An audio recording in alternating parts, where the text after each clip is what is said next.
Welcome back to Science of Mind. Yeah, that's what we're about. Well, you like it here, so you hang around.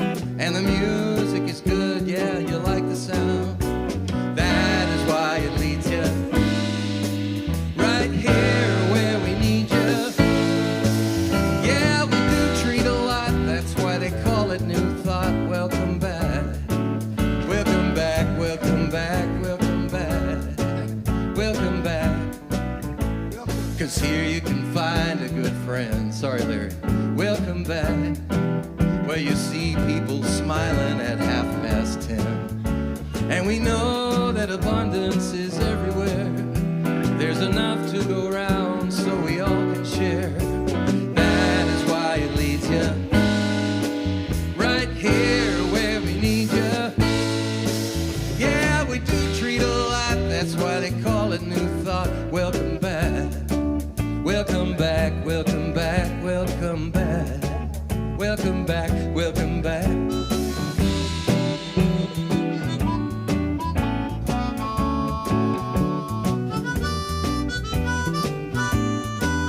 Miss Carter!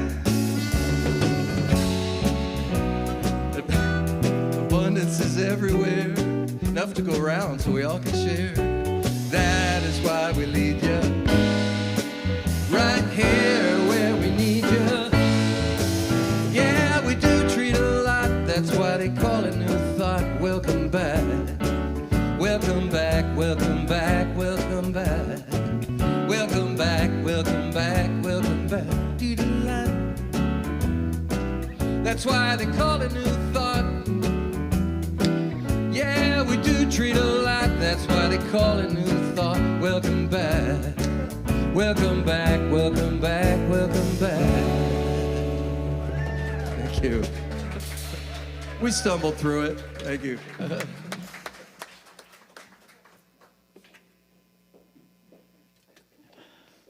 Thank you, Christopher. That was fun. Yeah.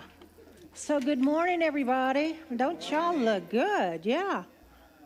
Hi, I'm Reverend Marietta Carter. Folks around here lovingly refer to me as Etta, and you may do the same. I'm a practitioner at this center, and I'm your host for today's service. So let me begin by saying it's a pleasure to welcome you here to the Center for Spiritual Living Nashville. And I'm also going to welcome everybody who's watching online. In case you haven't heard, Reverend John Adams, our beloved minister, will give us a talk today, and the title of it is How to Train Your Dragon, right? And we've heard a little bit of Christopher Strand. And but he'll be back up to sing later. So if you're new here to the Center for Spiritual Living, just let me tell you a little bit about us. We're an inclusive, new thought, spiritual community. We believe that we're individualized expressions of God. We teach that the power of thoughts create the life we want, or most certainly the life we live. So our mission is to help people live their best lives through a practical spiritual teaching that you can use every day. So wherever you are in your spiritual journey, please know you're welcome here. So I'm going to start this service with a short quote by Ernest Holmes, and it's going to lead right into a guided meditation.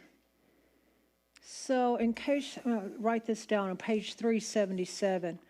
In the second paragraph of the Science of Mind, Ernest said, notice how I called him in his first tense, right? Thanks for laughing.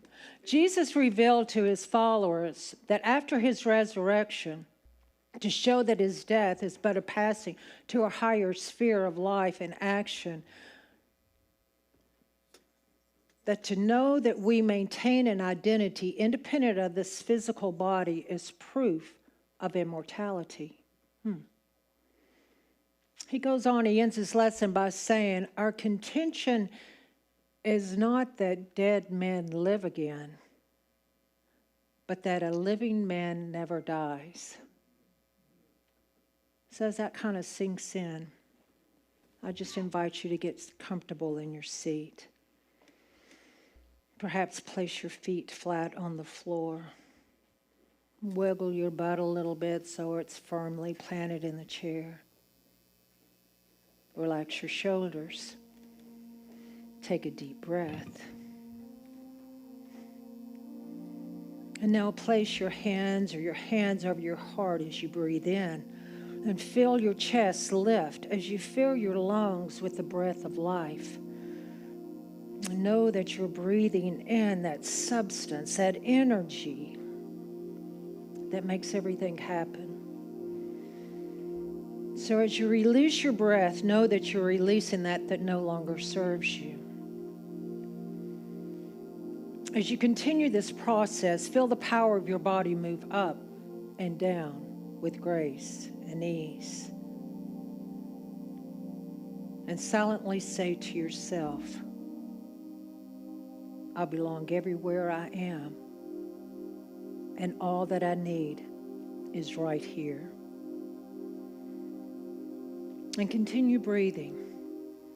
And as you do that, I invite you to take a little journey with me as you stay seated in your seat. See yourself standing up and stepping out onto a flat rock that is right in front of your feet. Now, as you follow the path of flat rocks, you're going to see these beautiful heirloom azaleas.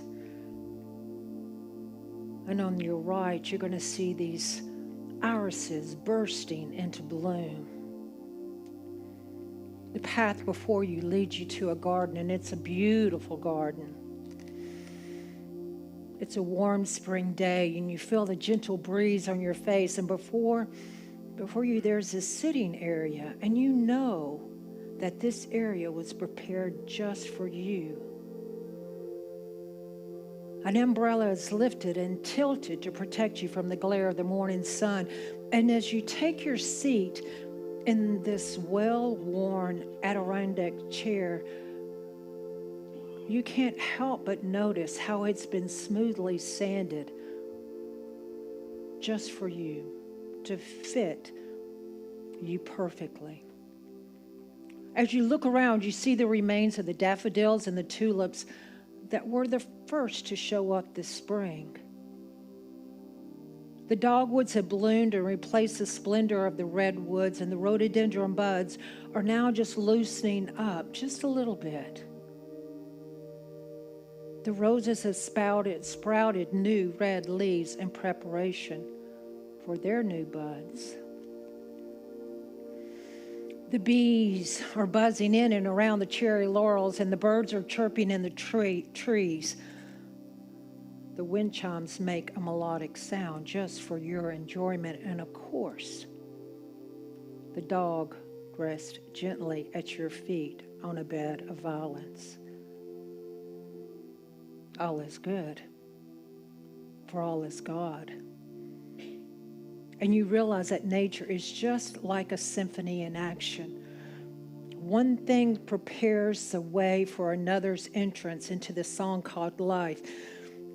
And you are struck with the realization that your garden changes from year to year because you live in harmony with the universal law.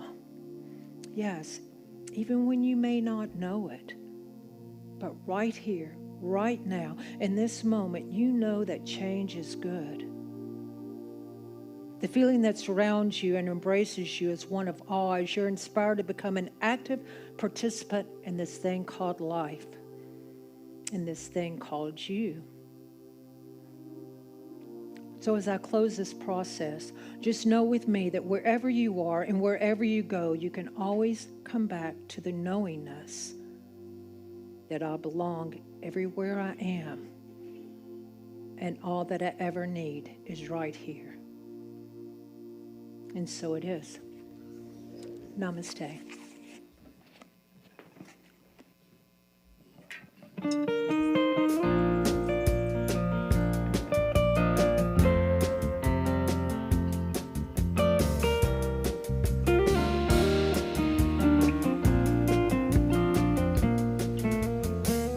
I feel it coming a mile away. Dark clouds rolling in surround my heart with shades of gray. I feel the thunder as it rumbles through my soul. And where it comes from, I guess I might never know. Like a wave rising up till it rests on the sand. Let it come, let it go, like a storm passing through. No place to run to, no place to hide. Lightning bolts up in my head, illuminate the night. The dam is breaking, the river overflows. I ride along the churning tide and let my feelings go. Like a wave rising up till it rests on the sand. Let it come, let it go, like a storm passing through. The worst is over now, the dark clouds moving on. The rain I was afraid of has come down and now it's gone. Like a wave rising up till it rests on the sand. Let it come, let it go, like a storm passing through. Like a storm passing through. Like a storm passing through.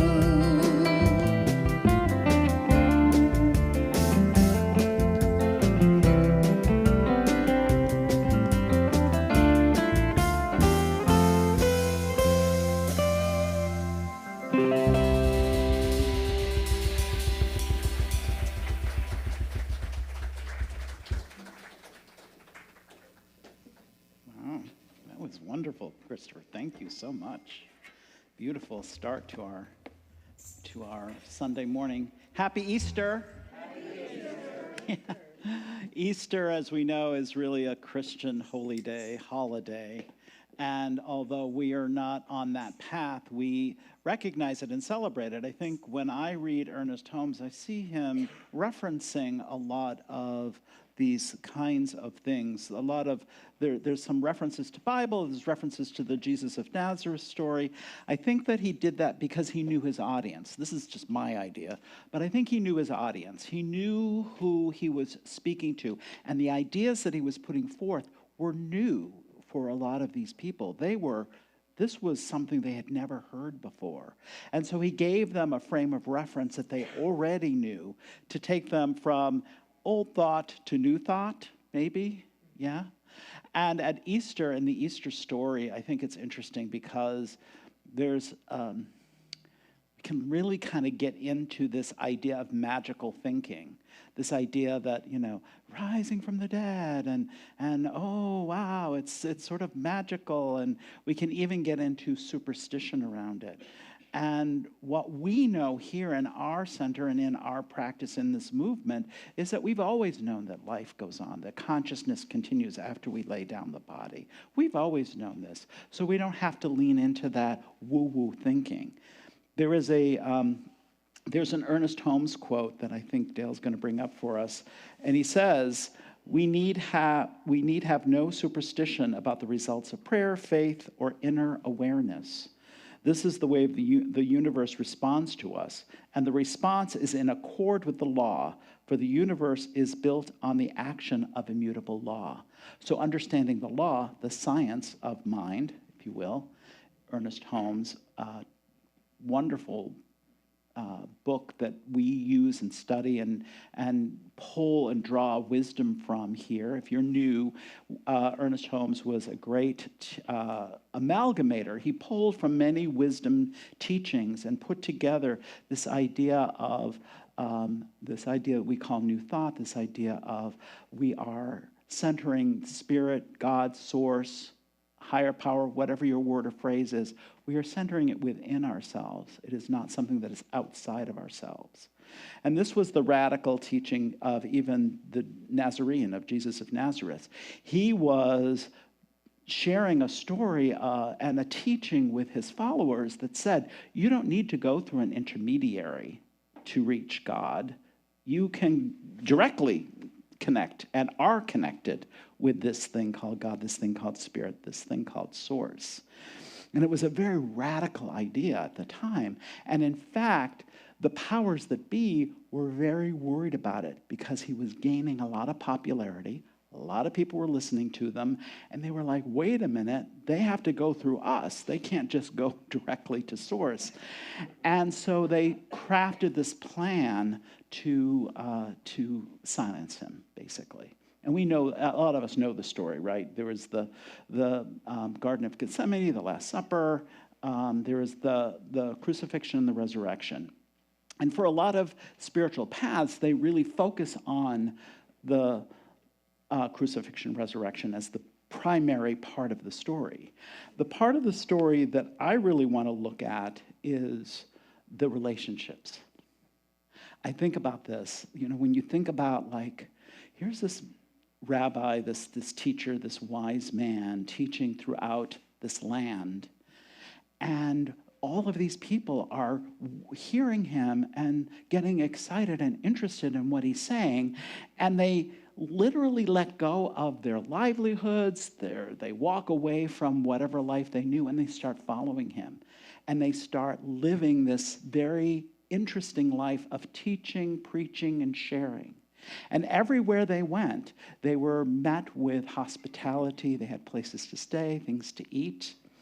And I imagine that they were very, very close, very, very good friends, very caring friends. And amongst them was this guy named Judas, who was a very, very dear and loving friend for Jesus. But I also think that he was probably having some fear come up for him because they were reliant on the kindness of people that they were encountering to have food and place to stay and so forth. And I imagine because he's very perceptive, that he was able to think about, well, wait a minute, what if they aren't? What if they aren't as receptive? What if they don't give us something to eat? What if they aren't sharing with us? And that doubt, that sort of cycle of thinking, I think, was sort of a backslide into an old way of thinking. Because the new thought, the new idea was that we are sourced by Spirit. That Spirit is our source, and so we are always provided for. And that was the life they were living. And he was just like, wait a minute, what if it doesn't work? What happens? And he sort of backslid into that old consciousness. And that's when he became vulnerable to, hey, what about some 30 pieces of silver? Wouldn't that be great to have in your back pocket, just in case? And I think that he got caught up in that. And of course, as we know the story goes, he betrayed his dear, dear friend. And it was very, very hard, very difficult. And I can only imagine that if it were me and my dear, dear friend betrayed me, I would be like, rah, really, upset about it. And yet what we know from the story is that at the end of his life, as he was going through this process, Jesus practiced that elevated consciousness of radical forgiveness, of stepping up and recognizing that that was the path to love that he was promulgating, that he was sharing over and over again. And that in doing that, he was demonstrating to all of us the power of that higher consciousness, right? So I'm going to leave it there for just a minute, and I'm going to turn to my other story that I want to share with you, which is How to Train Your Dragon. So if you don't know, How to Train Your Dragon is a wonderful, charming movie for little ones, or maybe not so little ones. I liked it. And it tells a great story. And of course, for us today, as we're talking about this, the dragon is a metaphor. The dragon represents our anger. But also, I think it is that fierce inner force that feels uncontrollable. It can be fear and grief and shame or resentment, ego, addiction, and not just chemical addiction, but addiction of any kind. It's that place where we're just, everything's churned up and it feels out of control, out of our control. And so our dragon might breathe fire as rage or anger, or it might breathe ice as numbness, withdrawal, despair, ghosting, like you've ghosted anybody, that kind of behavior. And what this movie teaches us is that we can find this reflected in Science of Mind and other wisdom teachings, that the first thing the hero does in the story, and this is sort of the lesson of, I think Ernest Holmes teaches this as well, that the first thing that the hero in this story does, his name is Hiccup. The first thing he does is he names the dragon. And so that's a good insight for us, that we name our dragon. Because this not only establishes a relationship with the dragon, but it also brings it into the here and now, rather than it being some amorphous set of feelings that are nebulous and difficult to pin down. We call it what it is. This is my rage. This is my fear of abandonment. This is my past. This is the spiritual act of discernment. So if you're a Unity Charles Fillmore person, you probably already know that. And here's the challenge. When we encounter our dragon, when we face our dragon, we've named it, what the story tells us is we cannot kill it. If you've ever tried and realized that you're in this state of and it's got its grip on you, the more you try to get out of the grip, it just starts to feel impossible because your mind is spinning and all the things that you're thinking make sense, right? Well, they wronged me, and so that's wrong, and I can't forgive them because then I'm making it okay for them to have wronged me, and on we go, right? We keep spinning in that. So it becomes really difficult for us to find our way out of it. But the teaching tells us that we do have to transform it. And so this is the other Easter connection to me. It is resurrection. So the resurrection can be thought of in different ways. Ed and I were just talking about it a little bit this morning, about life, continuing, this consciousness continuing, that this physical experience we're having is temporary, but it isn't the end. But it can also be about, what it isn't about is destroying the broken parts of ourselves. It is all about transformation. It is about transforming those parts of ourselves. And very important, this isn't a story about what happened and can only happen to one person. This is a universal story for all of us. And I'm reminded of this with this Ernest Holmes quote: "We cannot believe that God favors one nation or one person or more than another. Such a belief degenerates into a worship of a tribal God. God is light, and insofar as anyone enters the light, they will receive illumination." And in the movie, Hiccup, the hero, doesn't slay the dragon. He enters into a new relationship with him. And the same is true for our dragon. We enter into a new relationship with it. When we do this, the dragon becomes our greatest strength instead of something that's running wild. We now move from powerlessness into empowerment. So the wounds don't disappear in the resurrection process. They become the source of connection and compassion. Because now, in my experience, in the example of Judas and Jesus, the betrayal, I start to understand that in a way that I never understood it before had I never experienced it. Had I never experienced it, I'd be like, what are you talking about? But now that I've entered into that experience, I'm invited into a deeper understanding. I'm invited into more than just what's happening on the surface here between us. I'm invited into seeing that there is the fear that is there, the limiting belief that's showing up. And I'm also invited into recognizing that there's a need that brought about this behavior, an unmet need. We had Lisa Firestone here on Friday, and she talked a little bit about nonviolent communication, and that's part of what that process is about. It's about recognizing that we all have needs, and that when we get into this kind of behavior, a lot of times it's because that need within us has gone unmet. And a lot of times we've never named it, right? So we look at this as sort of a multi-pronged process. First, we notice what is causing our dragon to stir.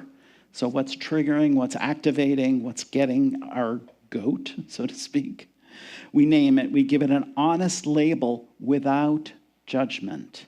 So we're not judging ourselves, we're just recognizing, Reverend Darrell Jones teaches this, it's sort of fun. He always says, when you're in that moment, try to find a space where you can just simply look at yourself and go, isn't that interesting? I wonder why that's happening right now. Why am I feeling that? Where is that coming from? Isn't that interesting? I always remember that. I love that about Darrell. And then negotiate. What does this part actually need? Does it need to be loved? Does it need to be heard? Does it need safety? Does it need validation? Does it need to be held? Does it need to be left alone? What does it need?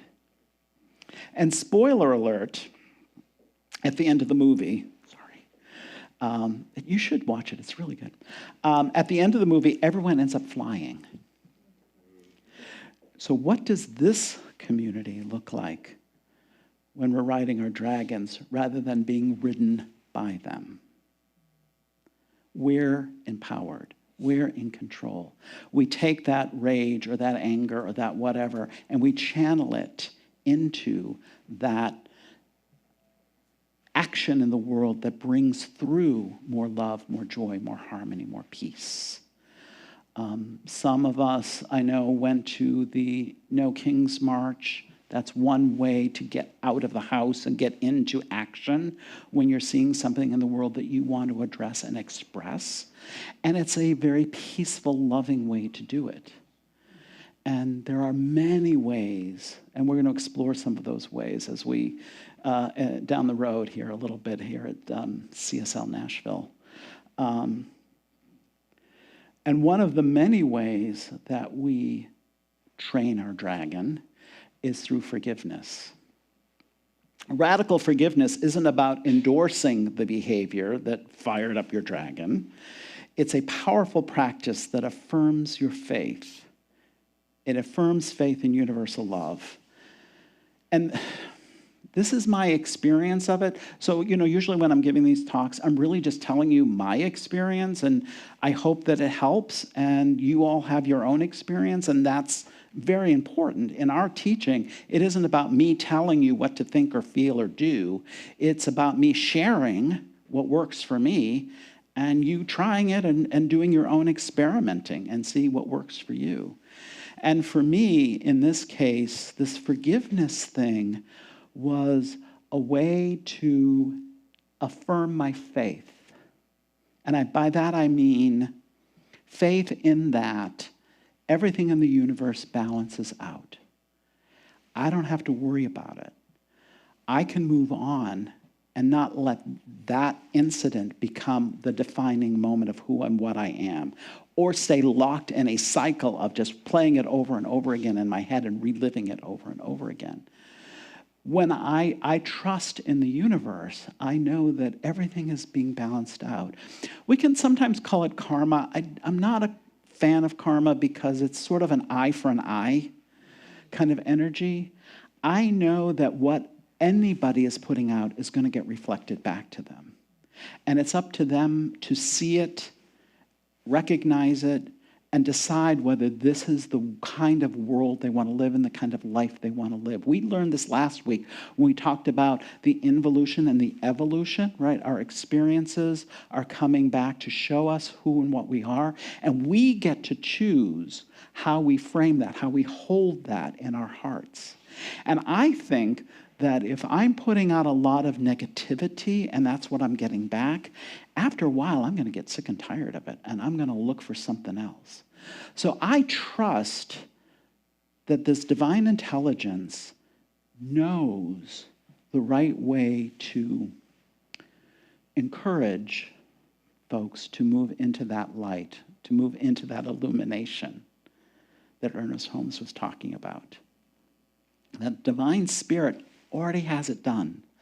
I don't have to go out and try to get revenge or what. I can let it go. So for me, the act of forgiveness is a liberation. It's a freedom. It's an affirmation of, I trust that all is well, everything is working out perfectly, and I can be free from that experience. You know, one of the things that I've gotten asked is when someone has been really victimized in a very terrible way, how do you hold that in prayer? What do you pray?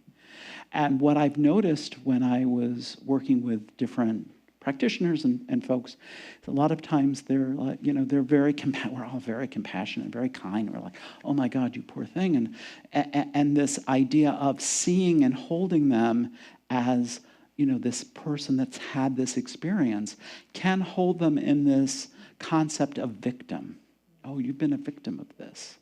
The problem with that consciousness is if someone's assaulting you, if someone's perpetuating violence on you, they want you to be a victim. They want you to be weak. They want you to be helpless. They want you to be vulnerable. I, in my prayer work, want to see you in your power. So I have to free myself from that idea of victimization and know you as a person of power, know you as a person that has already been and always will be connected to source, connected to spirit, an expression of spirit. You are empowered. You have this power to call on any time that you want. And you can be liberated from that. It's not that the past didn't happen. It happened. And we carry it with us because it becomes a part of us. But we transform it into saying, well, I am finding a new way of connecting to my power, a new way of expressing it, and a new way of holding it. And in that healing, I can hold that for others. Maybe now better than I ever could before, in a way I never could have before, because I've been through the fire, right? So forgiveness has this tremendous power. And it reminded me of this Harriet Beecher Stowe poem. Now, Harriet Beecher Stowe was wonderful on one hand and kind of challenging on the other. On the one hand, she was an abolitionist. She absolutely believed in universal human equality, and she talked about that constantly. On the other hand, where she got a little challenging is the time and place that she was, where she grew up, the environment she was in. She got a little too much for me into stereotypes, right? We'll let that go for today. But she did write this beautiful hymn, this beautiful poem that I come back to again and again. And she wrote, so shall it ever be in that bright morning when divine sense bids every shadow flee. And in that hour, fairer than daylight dawning, remains the glorious thought, I am with thee. This came to me at a time when I really needed it, because what it said to me is, no matter what I've done, no matter who I've been, no matter how I've shown up in the world, I am still one with Spirit. I can never not be. And I always have an opportunity to atone, to forgive myself,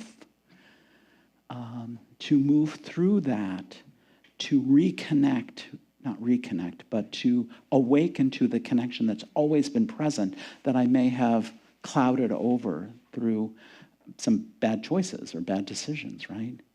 And so I love that about our teaching, that we are always coming back to that consciousness. We always come back to Spirit. We always come back to love. And I think one of the hardest things in a forgiveness, any kind of forgiveness work, can be forgiving ourselves. I know it has been for me. So it's a process. It's a process. And just like Judas, who backslid into that old ways of thinking, sometimes that happens. Sometimes we backslide into it. And it's okay. Start to ask yourself, isn't that interesting? I wonder why I did that. And just correct course. It's all right.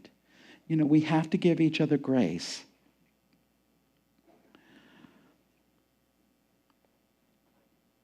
So we understand that forgiveness is high consciousness. And we see that in the Easter story. We see that in our How to Train Our Dragon story. And we see it in our community. We see it here. I trust the universe is taking care of all of us and taking care of all the wrongs that have been wronged and celebrating all the rights that have been righted and knowing that everything is working out, and I can just trust in that and keep my focus and my attention on channeling my dragon into bringing more good, more light, more love, more peace into the world. So I'm just looking at the time. I think what I want to do now is move into our flower ceremony. So if you were with us last year, you would have had this experience. Rev Kath told me about it, and I went and watched the video from last year, and I was like, I love this. In New Thought, particularly in Centers for Spiritual Living, a lot of times we don't have a lot of trappings of rituals and things, ceremonies and things. We have some, but not a lot. So I love when we do create ritual for ourselves. So the flower ceremony is an opportunity for you to move through this Easter experience in your own way. So the invitation is you'll come up, we're going to come up along the wall here and around. And there's a selection of flowers. So find a color or a shape or a color and shape or whatever speaks to you. And we invite you to place it in the basket, put it into the foundation, the foam that's in the basket. And what we're going to do is we're going to create a beautiful blossoming garden of flowers that is reflective of our most highest consciousness. So I'm going to invite you up to do that. And as you move through, there's also here a little gift from me. It's called the Radical Forgiveness Worksheet. And the Radical, you may have done it before. It's great. It's a great little tool to have in your back pocket. So if you find yourself in a place where it's really hard to find that forgiveness within you, use the worksheet. It takes you through a forgiveness process that allows you to really sit in prayer and sit prayerfully and centered in spirit with whatever's happening. And it can be a very powerful process. So if you take one of those, maybe scan it or take a picture of it so you have it you can always print more and have more.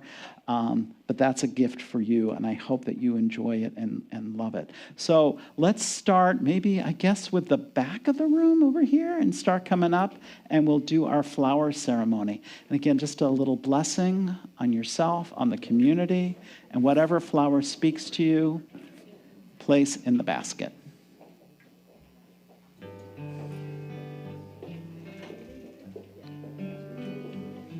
Oh, I guess I can do it too. I can lead the way. I like the white rose.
Thank you, everybody, for participating in that. It's beautiful. One thing that I wanted to share with y'all, I have a great friend who is the minister in Chicago at Cityside Center for Spiritual Living, and she taught me this as we were going through a moment of like disagreement, or really kind of getting into the disagreement. And what I learned from that and what we discovered together was, wait a minute. What's more important here is us and our friendship than this thing that we're arguing over. And if we can just remember that, it makes the whole process easier, right? You're more important than this thing. Actually, all of you are more important than most of any of the logistical things that we're grappling with. So I just hope you know that and know that I keep that top of mind always.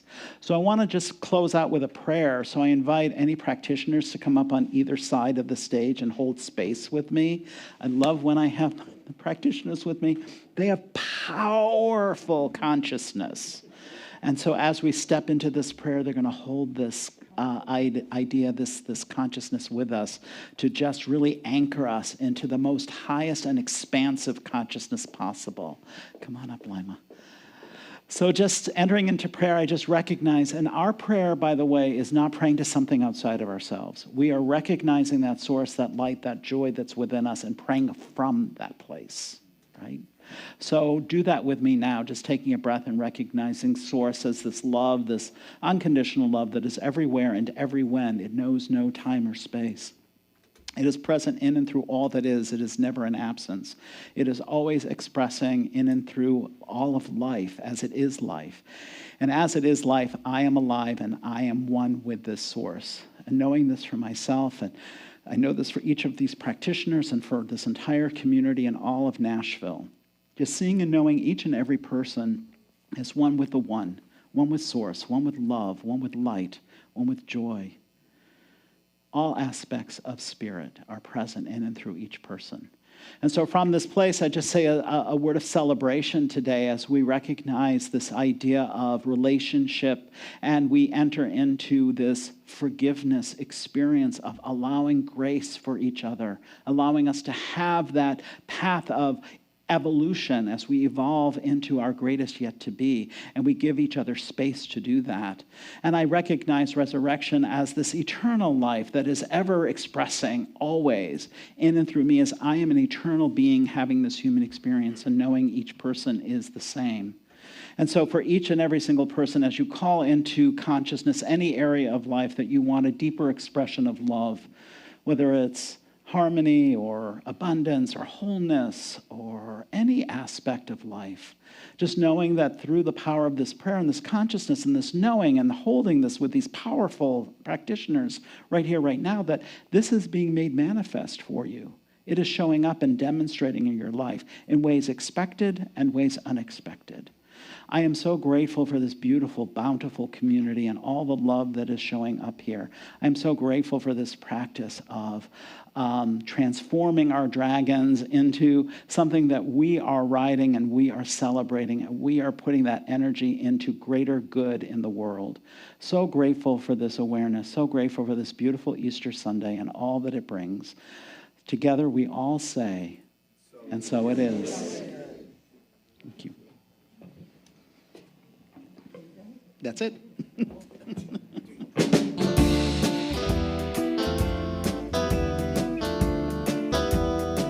Do you believe in magic? With an open heart, how the music can free you whenever it starts, and it's magic. If the music is groovy, it makes you feel happy like an old-time movie. I'll tell you how the magic's gonna free your soul, but it's like trying to tell a stranger about rock and roll.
Happy Easter, everybody. Here's for the band. So in case y'all missed it, we just collected our offertory, right? And in case you didn't put your gift in the basket, it's in the back. If you needed a QR code, they're all over our center. Or you could look on the website for our address, those online. Or if y'all are here and want to send us a paper check, y'all can just do that. And then Reverend John, going to come up here and close us up. There you are. Okay. Thank you all for being here. I'm so glad to see you. I've had such a great time being with all of you today. If anybody's here for the first time, if you raise your hand, I promise we won't embarrass you. We just want to celebrate you and get you a welcome packet and make sure that you feel loved by this beautiful community. I'm so glad that you're here. If you want to know what's happening at the center, there is a announcement bulletin that's out and about. If you don't have one, I'm sure there's some more out in the community area that tells you all the great things that are coming up and happening here. And you can also go online to cslnashville.org to find out all the happenings. And if you want to sign up for the newsletter or anything else, that's a great place to interact and learn all about what's happening here. And if you're watching online, love you. Thank you for being here. God bless you. And be sure to like and subscribe. That's great. And I know that as I was sharing about the visitors, do we have a special visitor who's coming in to say hello? I think so. Hi, special visitor. Hello. I'm so grateful to have the Easter Bunny here with us today. Hippity hoppity. I'm sure the Easter Bunny would love to pose for pictures even too, if you want. So with that, I want to make sure we celebrate our April birthday folks. Oh yeah. So yay, April birthdays. Anybody with an April birthday, stand up. Stand up, my April friends. Yeah, beautiful. We have cake out in the community hall, and today we're just doing a quick little snacks and hello, so you can get home to your ham dinner or whatever you're having for Easter dinner. And anything else? Where did Lucia just go? She was holding something. I thought she wanted me to do something, but that's okay. If there's anything else, let me know. I hope you are all well. I'm going to send you home with great blessings. I think we have an affirmation on the screen. If you would say it with me. Divine abundance is forever manifesting in my affairs. I experience a deeper consciousness of peace and security, for I know that I am in the embrace of a warm, loving presence, forever seeking an outlet through me. And so it is. Okay, I guess we're a little out of sequence, so let's stand and sing our closing song.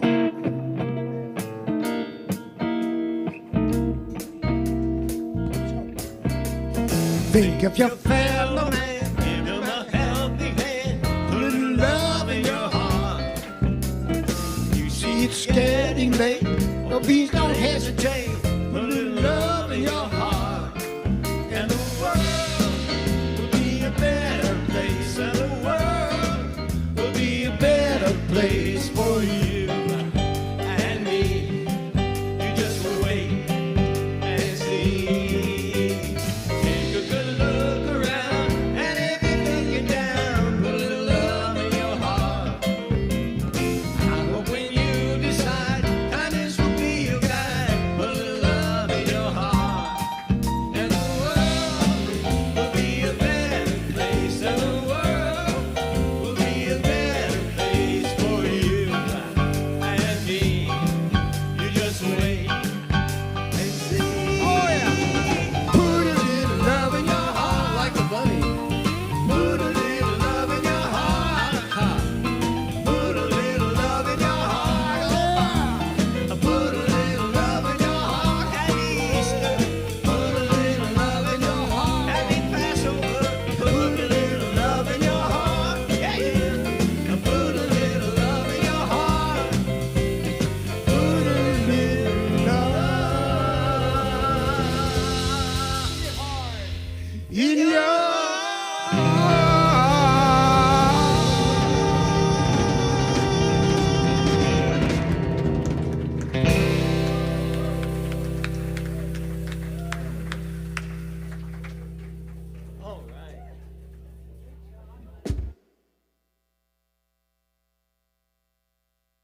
This program is a service of the Center for Spiritual Living Nashville. May your life be filled with joy and prosperity in every way. Learn more about our programs or contact one of our practitioners at our website, cslnashville.org. You may also want to follow us on Facebook at CSLNASH. You can make a big difference with your financial gift at lovecsln.com. Please share the link to this program with a friend and join us again next Sunday. Have a wonderful week.